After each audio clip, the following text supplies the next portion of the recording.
Bonsoir, Covid-19, 33 nouveaux cas positifs au Sénégal et 2 décès au cours des dernières 24 heures.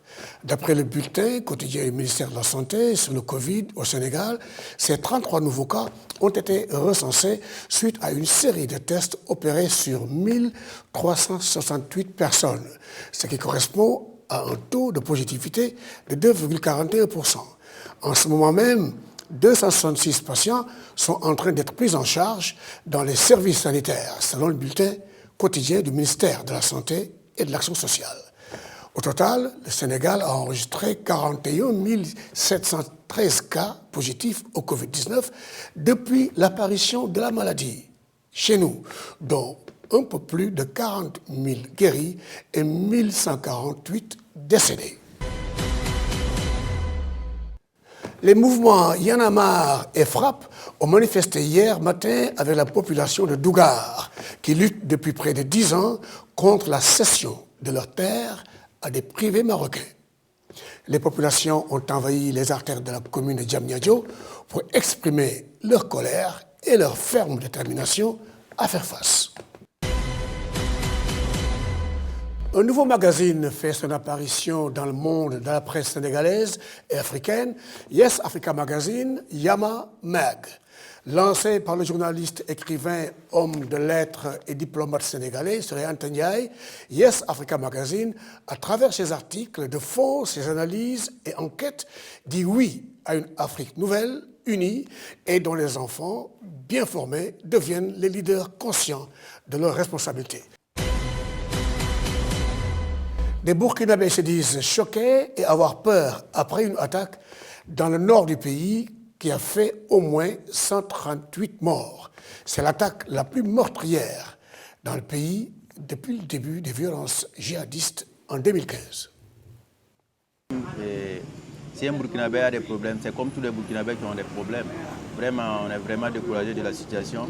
Voilà, vraiment, ça nous fait, on a peur maintenant. On a peur.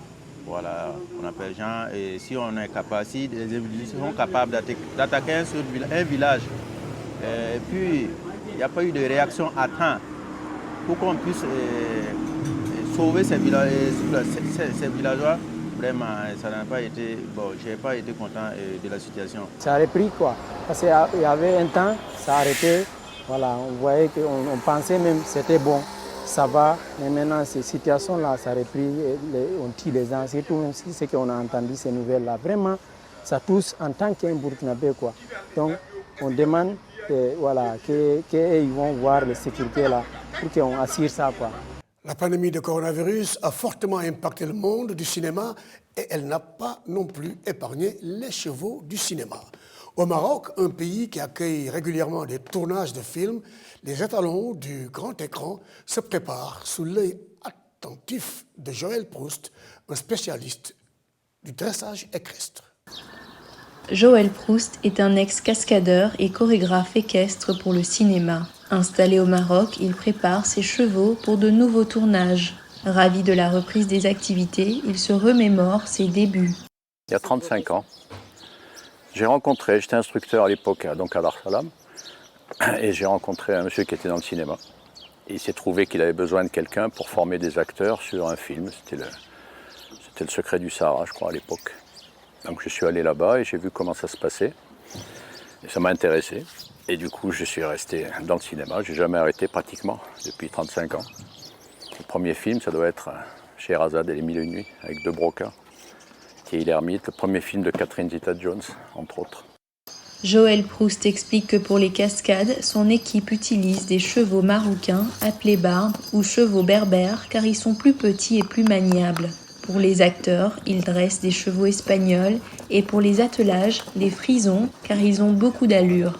Avant toute chose, Joël se voit comme un instructeur équestre.